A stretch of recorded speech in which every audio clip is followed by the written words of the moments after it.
எப்ப பாப்பா என்ன இப்படி மண்டைய போலக்குது, வெளியே போக முடியுதா? இப்பயே இப்படின்னா சித்திர பங்கனிகளை என்ன பண்றது சாமி? இதே தாத்த நான் 2-3 நாளா சொல்லிட்டு இருக்கேன், உங்களுக்கு தான் புரியறது இல்ல. அதானே வெளியே வந்து பார்த்தாதானே தெரியும் எப்படி எல்லாம் வெயில் அடிக்குதுன்னு. இப்ப உள்ள உட்கார்ந்து இருக்கிறப்ப உங்களுக்கு தெரிஞ்சிருச்சா வெயில் அப்படி அடிக்குதுன்னு? பாருங்க. ஓவரா பேசாதா, இன்னைக்கு கம்மனு நீ தயிர் சாப்பாடு செஞ்சிரு. நினைச்சேன் இதானே நீ 1 மாசத்துக்கு இதானா நீ கம்மனு உனக்கெல்லாம் என்ன தெரியும்? அப்படியே என் பையனுக்கு போன் பண்ணி ஒரு தர்பூசணி வாங்கிட்டு வர சொல்லு. அப்படி என்ன பண்றேன்னா, அவங்க வெளியெல்லாம் பறவையெல்லாம் சுத்திட்டு இருக்குல்ல, அதுக்கு தண்ணி வச்சிரு. ஒரு டப்பால தண்ணி வச்சிரு, அது பாட்டுக்கு வந்து குடிச்சிட்டு போகும். பாவம் இல்ல, வெயில் நம்மளாலே தாங்க முடியல. இனிமேல் நீயும் எங்க போனாலும் கொடை எடுத்துட்டு போ. ஐயா ரொம்ப அந்த பாசம். என்ன வேலையை காட்டுறியா? இல்ல தயிர் சாப்பாடு மட்டும் போதுமா, இல்ல ஏதோ கூட ஏதோ கூட்டு பொரியல் எதானே செய்யட்டுமா? உருளைக்கிழங்கு பொரியல் செஞ்சிரு, அதான் நல்லா இருக்கு அதுக்கு. சரி அத்தை.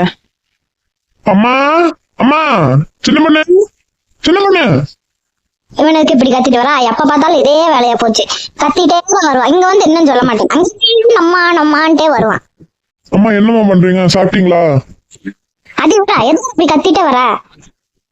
ஆமாம்மா மறந்துட்டு பாத்தீங்களா எதுக்கு வந்தேன்னு. சின்ன பொண்ணு உடனே போய் ஒரு துண்டு எடுத்துட்டு வா. எதுக்கு?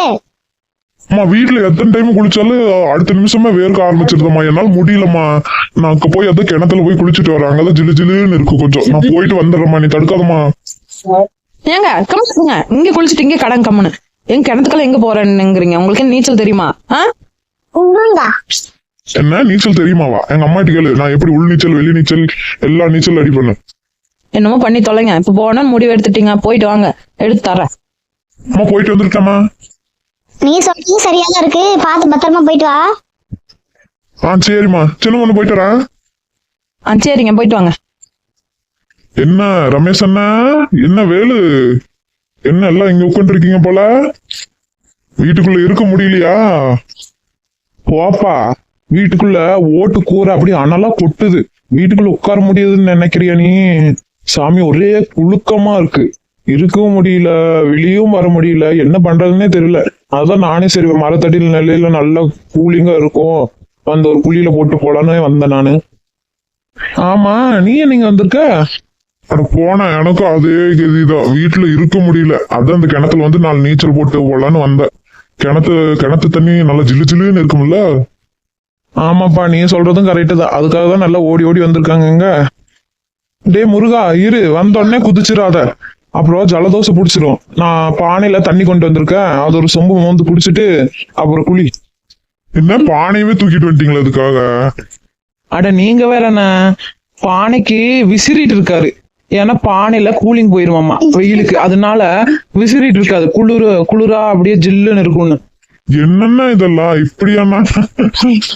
என்னடா பண்ண சொல்ற, என் நிலம் அப்படி ஆகி போச்சு, என்னால தாங்கவே முடியலடா வெயில. சரி சரி, சட்டுப்புட்டுன்னு ஒரு சொம்பு குடிச்சிட்டு ஓடி வாப்போ. சரி, நான் போயிட்டு வந்துடுறேன். குடிச்சிட்டு வந்துட்டேண்ணா. ஆனா ஒண்ணு என்ன, கிணத்துல இருக்கிற தண்ணி என்னமோ ஜில்லுன்னு தான் இருக்கு, அது மோந்து நம்ம மேல ஊத்தணும்னு வை, அது 5 நிமிஷத்துல காஞ்சு போயிருதுண்ணே, அப்படி வெயில் அடிக்குதுண்ணே. நான் மனுஷங்களாவது பரவாயில்ல, பாவம் அந்த வாயில்லாத ஜீவன் மாடுங்கள்லாம் என்னதான் பண்ணனே தெரியலண்ணே. ஆமாண்ணே, நீங்க சொல்றது கரெக்டு தான். நான் கூட காலையில மாட்டுக்கு தண்ணி வச்சேன்னா, தண்ணி குடிச்சிட்டு மாடு எம்மாடு துப்பிருச்சுண்ணே. தண்ணி என்ன கொஞ்சம் சேர்த்து கொடுன்னு சொல்லுது போல, அப்படி வெயில் அடிக்குது. ஒண்ணு மட்டும் எனக்கு புரியவே மாட்டேங்குது, எப்ப பார்த்தாலும் இந்த கரண்ட்காரங்க நல்ல வெயில் அடிக்கிறப்ப பார்த்து கரண்ட் ஆஃப் பண்ணிடுறாங்க. நேத்து நைட் இப்படிதான் கரண்ட் ஆஃப் பண்ணிட்டாங்க. நான் எந்திரிச்சு விசிறி தேடுறதுக்குள்ள ஃபுல்லா நான் நனைஞ்சு போயிட்டேன், ஏதோ நீச்சல் குளத்துல நீந்தி எந்திரிச்சு வந்த மாதிரி. அதுக்குதானே நான் இங்க வந்திருக்கோம்.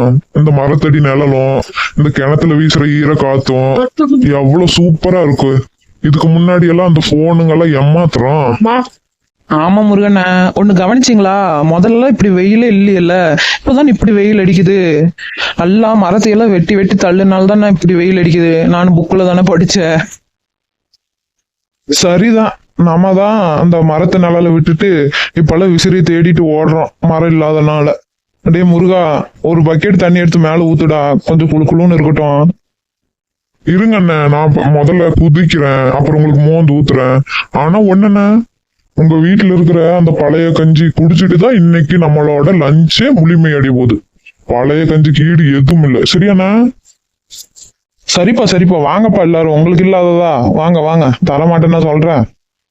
சரி ரமேஷ் அண்ணா, அந்த பழைய கஞ்சி அது இருக்கா இல்ல அதுலயும் கஞ்சம் தான் காட்டுவீங்களா? அட என்னடா சொல்ற, வெயில் காலத்துல பழைய கஞ்சி தான்டா ராஜா. எல்லாம் குளிச்சுட்டு வாங்க, இன்னைக்கு ஒரு புடி வச்சிருவோம். அப்பாடா, இன்னைக்கு ஒரு நாள் சூப்பரா தான் போல. நடங்க போலாம். அப்பாடா, எப்படி ஒரு குளியல போட்டு வந்தாச்சு. எங்க அம்மா எங்க என்ன துணி காய் போட்டிருக்காங்க? சரி உள்ள போவோம். என்னங்க இது, கிணத்துக்கு போனீங்களா இல்ல அங்க போய் தவம் இருக்க போனீங்களா? கரண்ட் இல்லாம நாங்க இங்க விறுவிறுத்து போயிருக்கோம். 2 மணிக்கு வர்றீங்க, என்னங்க அது? அவன் ஏன் கேக்குறான்? நான் இப்பதான் பார்த்தேன், துணி காய போட்டு இருக்கிறப்ப அந்த ரமேஷ் வீட்டுல திண்ணையில உட்காந்து பெரிய சொம்புல என்னமோ குடிச்சிட்டு இருந்தான். ஏண்டா, அதுக்கு என்னடா அவசரம் உனக்கு? அம்மா, அது ரமேஷ் அண்ணா விடவே இல்லம்மா. சாப்பிட்டு போன்னு கூட்டிட்டே போயிட்டாங்கம்மா. இன்னைக்கு அவங்க வீட்டுல பழைய கஞ்சி ஊறுகாயும் சேர்த்து வச்சிருந்தாங்கம்மா. சூப்பரா இருந்துச்சுமா. அத்தை மாமாவும் விடவே இல்லம்மா. அதாம்மா சாப்பிட்டு வந்தேன், நல்லா இருந்துச்சு. அப்போ அங்க ஒரு புடி பிடிச்சீங்கன்னா அப்ப இங்க நான் செஞ்ச சாப்பாடு என்னத்துக்கு ஆகுறது? யார் சாப்பிடுவா? அத்தனை சாப்பாடு வேஸ்டா தானே போகும். விட சின்ன பொண்ணு, அவனுக்கு என்னதான் வயிறு ஃபுல்லா சாப்பிட்டாலும் நான் வச்ச புளிக்குழம்பு பார்த்தாவே எனக்கு பசி தானா வந்துடும். எல்லாம் வயிறெல்லாம் காலி ஆயிடும். அவன் சாப்பிட்டுக்குவான். ஆமாம்மா, நீ வச்ச சாப்பாடு எப்ப வேணாலும் சாப்பிட்டுக்குவேன். ஆனா இப்ப வேண்டாம்மா, கொஞ்ச நேரம் கழிச்சு சாப்பிட்டுக்கிறேன். ஆமா, அப்பா எங்கம்மா போனாங்க? அப்பா வாடா, தோட்டத்து மட்டும் போயிருக்காங்க. சரிம்மா. டேய், அடுத்த டைம் கிணத்துக்கு போனீங்கன்னா அப்பாவையும் கூட்டிட்டு போயிரு. அவங்களுக்கு வேற மண்டையெல்லாம் சுடு, அப்படி வெயில் அடிச்சு அப்படி இருக்காங்க. சரியா? சரிம்மா, கூட்டிட்டு போயிட வந்தா. நானும் ஃப்ரீயா இருக்கிற டைம்ல நானும் ஒரு குளியல் போட்டு வந்துடுறேன். எப்பவுமே நல்லா இருக்கும் அது. நல்லாதான் இருக்கும். போய் 4 மணி நேரம் 5 மணி நேரம் உட்காந்தா நல்லாதான் இருக்கும். சரிம்மா, கோவப்படாதம்மா. உன்னையும் கூட்டிட்டு போறேன். நான் ஒண்ணும் வரல, உங்க வேலையை பாருங்க. டேய், அவ அப்படிதானே பேசிட்டு இருப்பான். நீ குளிச்சதுக்கு கொஞ்ச நேரம் போய் ரெஸ்ட் எடு. நல்லா தூக்கம் வரும். நல்லா தூங்கி எந்திரிச்சு ஃப்ரெஷ்ஷா இரு. சரிம்மா, எனக்கு டயர்டாதமா இருக்கு. நானும் போய் கொஞ்ச நேரம் படுக்கிறேம்மா. சின்ன பொண்ணு, போய் தூங்குறேன். போங்க தூங்குங்க. நானும் உங்களை இப்படி வச்சிருக்கேன், எங்கிட்ட எது கேக்குறீங்க? போங்க. ஓகே. அத்தா, இவங்க சாப்பிட்டு வந்துட்டாங்க. அப்ப அந்த சாப்பாடு என்னத்தான் பண்றது? வீணா போயிருமா? வீணெல்லாம் போகாது. நீ கொஞ்ச நேரத்துல தூங்கி எந்திரிச்சதுக்கு அப்புறம் நானே அவனுக்கு தரேன். அவன் சாப்பிடுவான். சாப்பிடலினால தானே இருக்கு அவனுக்கு. உங்களுக்கு நல்லா பயக்கிறாங்க, எனக்கு என்ன பயக்கவா செய்யறாங்க? சரி பேசாம போய் வேலையை பாரு. உடனே இது ஒண்ணு சொல்லிடுவீங்க. சரி விடு. இனிமேல் நீ என்ன பண்ற தெரியுமா? வாரத்துக்கு 2 டைம் நல்லெண்ணெய் வச்சு தேய்ச்சி குழி, சீவக்காய் போட்டு. அப்பதான் கொஞ்சம் உடம்பு கூலிங்கா இருக்கு. சரியா? அப்படியே அசால்ட்டா இப்படி செமட்டை அடிச்சு கிடக்காத. மண்டே பாரு எப்படி இருக்கேன். ஏன் முடிய பாரு எவ்வளவு வயசானால இப்படி கருப்பா வச்சிருக்கேன். உனக்கு என்ன இந்த வயசுல இப்படி செம்பட்டை அடிச்சு கிடக்குது? சரிதான், நான் அதே மாதிரி பண்ணிடுறேன். பண்ணா சரிதான். நீங்களும் இந்த வெயில இருந்து பாதுகாப்போட இருங்க. அதுக்கு என்னென்ன பண்ணணுமோ எல்லாம் பண்ணிக்கோங்க. வெளியே போறப்போ கொடையெல்லாம் கொண்டு போய்க்கோங்க. சரியா?